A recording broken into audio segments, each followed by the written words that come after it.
Ladies and gentlemen, please welcome Governor Kristi Noem of South Dakota.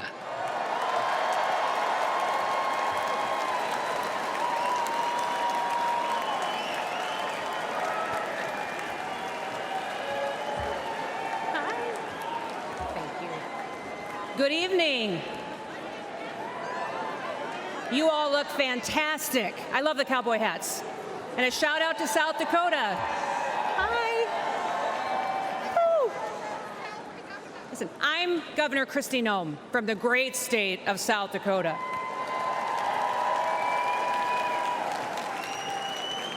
Leadership has consequences. It matters who's in the White House.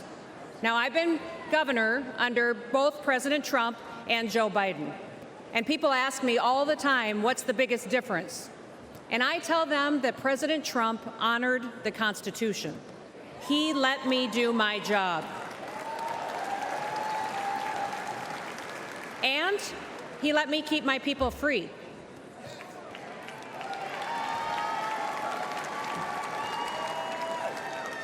Now, leadership on the state level, it matters too. It certainly mattered in South Dakota. I am so proud to say that South Dakota's strong economy has been a beacon of freedom for America.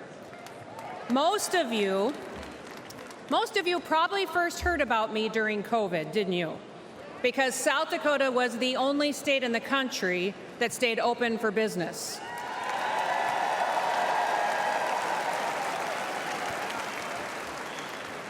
We didn't mandate anything. We never ordered a single business or a church to close. I never even defined what an essential business was, because I don't believe that the government has the authority to tell you that your business isn't essential.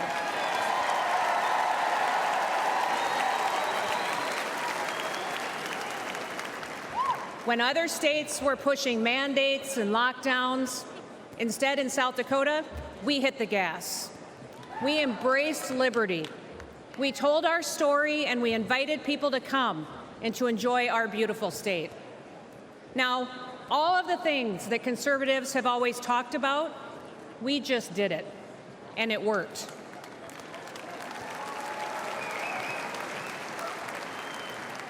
Our economy took off, and since I've been governor, we broke the national record for the lowest unemployment rate in American history at 1.8%. In South Dakota, everybody works.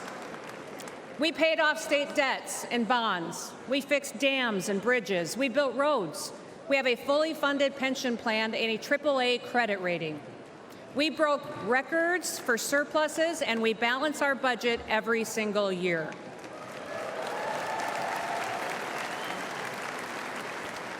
And last year in South Dakota, we passed the largest tax cut in South Dakota history.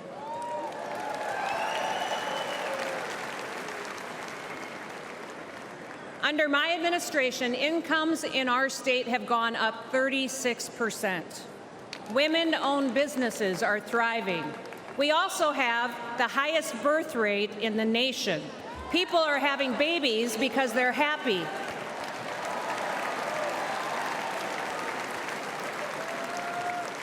And in South Dakota, we love babies. Our mental health challenges have gone down, our suicide rates are declining, and we are the #1 state in the country for a decline in overdoses because people have hope.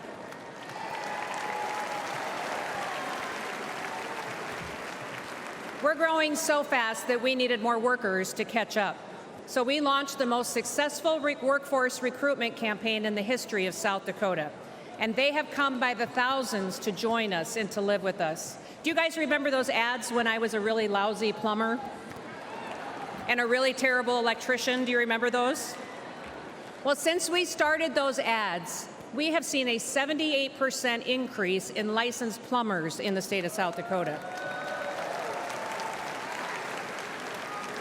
We've seen a 44% increase in electricians in our state. Now, people aren't moving to South Dakota for our beaches or for our beautiful January weather. They are moving to our state for opportunity and for freedom. And all of this happened because our people were bold. We took action, and I was strong. Now, South Dakota proved that freedom will make America wealthy again.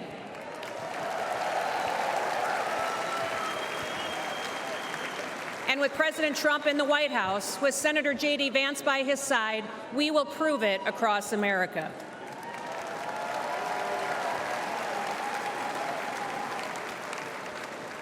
Listen, 2 days ago, the whole world changed. Evil displayed itself in the very worst way, through a cowardly act. An innocent American lost his life, and we will continue to lift his family up in our prayers every single day. Prior to this week, we already knew that President Donald Trump was a fighter. He is the toughest man that I have ever met. Nobody has endured more than what he has gone through. They've attacked his reputation, they impeached him, they tried to bankrupt him, and they unjustly prosecuted him. But even in the most perilous moment this week, his instinct was to stand and to fight.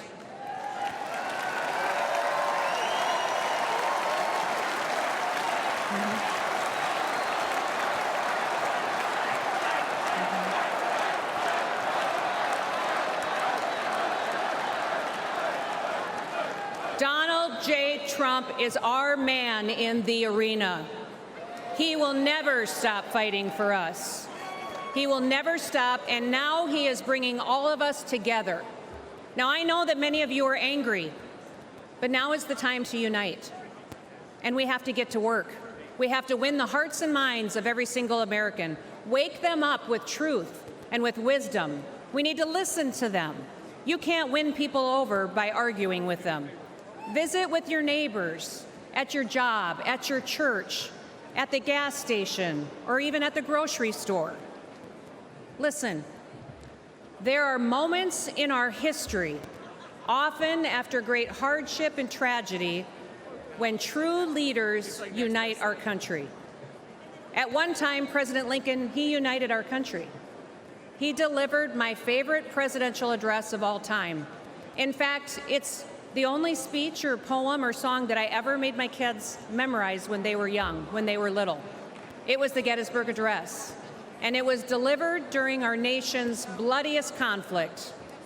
That speech so inspired people that they continued to fight for years, and they lost loved ones in order to preserve this union we call the United States of America.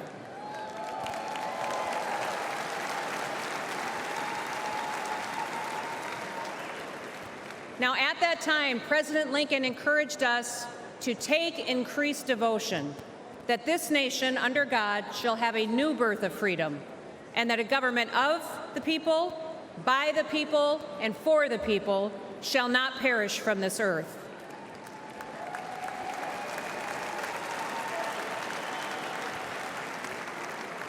Like Lincoln, in the midst of our pain and division, Donald Trump is calling us to be touched by the better angels of our nature.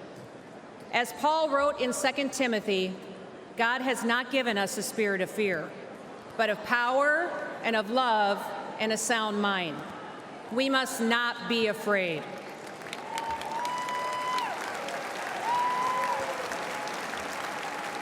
Even in our darkest days, we have never once given up hope.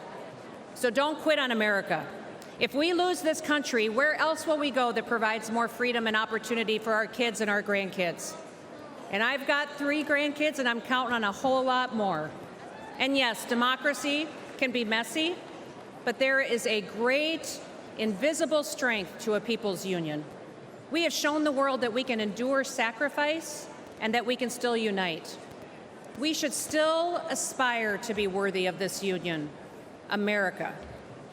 President Donald J. Trump is the leader we need for such a time as this.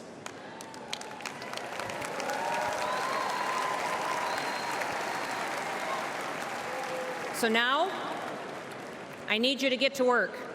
Get out there, go do it. Don't quit. Keep fighting, keep uniting, keep talking to people, win the hearts and minds, and may God bless you, and may God continue to bless the great United States of America. Thank you.